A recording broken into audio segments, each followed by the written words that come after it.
It's an East Division showdown as the Toronto Argonauts host the Montreal Alouettes this Saturday at BMO Field. Hi, everybody. Welcome to Keys to the Game. Hoagie Bonesy here as we get set for Saturday's matinee against the Alouette, Hoagie. And no stressing the importance of this one, an opportunity to clinch a playoff spot with a win against, second-place Montreal team that, suffered 2 losses in a row. So let's tee this one up here for the viewers. Well, it'll be a playoff spot if they get in.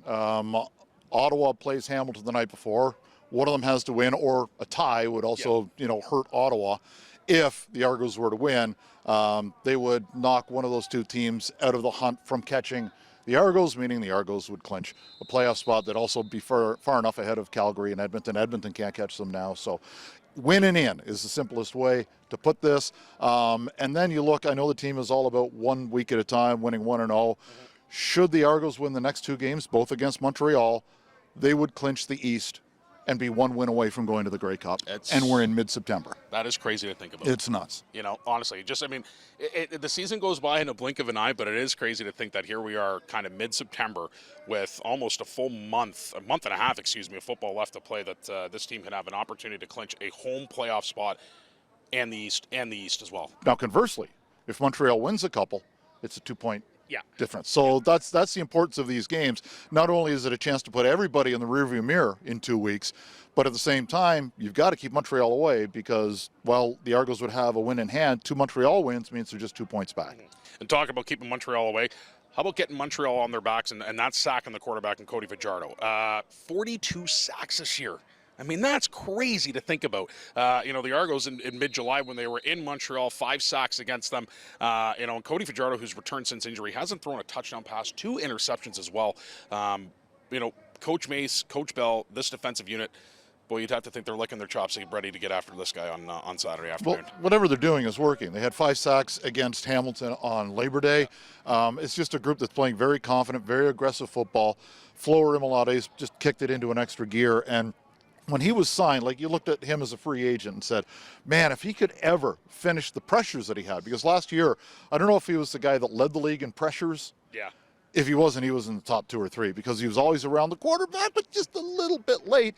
And this year he's getting there for whatever reason. And he's got 9 already. He's 3 behind the league leader, Matthew Betts. So he's been constantly putting up numbers every week, and it's not just the sacks, it's a little bit of everything, and he's not the only guy doing it. They had 5 different guys have sacks. Hendricks is still a beast. Oakman, Robbie Smith, Costigan, they're all capable. Sending guys from the second level, Pickett, it's just McManus. It's somebody different. So, that part of the game might be the biggest disadvantage in this game. Toronto's pressure against Montreal's ability to keep Cody upright. I think opposing QBs are having nightmares. A big number 7 running after them. Yeah. He is playing out of this world, and including that strip sack he had in Labor Day as well. We'll go back to last week. The offense at times, particular early in the game, didn't look like they had it. And Chad Kelly alluded to that afterwards as well, saying that he needed to be better and needed to get this offense ready to go from the kickoff. And same thing with head coach Ryan Dinwiddie as well. Nonetheless, they secure the win. Chad with 2 interceptions. They've got to clean that up if they want to have an opportunity here on Saturday too. It's funny though, when Ben Grant and I were calling the game on radio, I don't know how many times we said, Argos just they can't find the rhythm today on offense, right? They ended up with fewer than 350 total yards in the game and scored 41 points on the road in Hamilton. It's crazy. And there was no punt return touchdown. There was no pick six, no defensive touchdowns. It was 41 offensive points set up by some nice leak returns, set up by the interception by Peters that they turned into a touchdown 1 play later to Daniels. 41 points without a defensive or a special teams point. And they didn't look like they were in gear. It's remarkable what this team is doing, and it's historically good. The best start the Argos have had in their franchise history, 10-1. That was the first year Flutie was here. With a win, the Argos can be 10-1. After 10 games, the '96 team was also 9-1, like this edition of the Argos. This year's edition of the Argos is outscoring the Flutie Argos that same year by 4 points after 10 games. It's crazy. So, Argo fans, don't take for granted what we're witnessing right now. This team is playing at an historically high level. Makes our jobs a lot easier, right? Yeah. Speaking of Argo fans, was it not phenomenal on Labor Day with about let's call it 3 minutes left to go in the game. Do you see a lot of black and gold in that stadium? I don't want to bring up old memories. Like, I don't want to be that guy, but I'm just saying, like, being down on the sidelines there, I know you can see it from the broadcast booth. Boy, oh boy, there was a lot of double blue in that stadium with the final minutes ago, no? Yeah, we've all been there. I know. You know, let's just be humble about it, right? I'm going to throw a bone to the Hamilton fans because we've all been there. Yeah. Like, my first 2 years working full-time with the Argos were 4-14 and 4-14. My first game, they got blown out by 50 points. Exactly. So we've all been there. Hamilton will turn it around. I don't know if it'll be this year. It might be this year.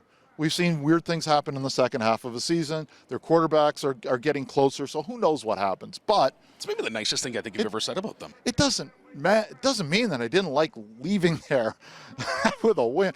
Do you know that the Argos in the last 10 regular season games have beaten the Ticats 9 times? I know. It's crazy. It's great.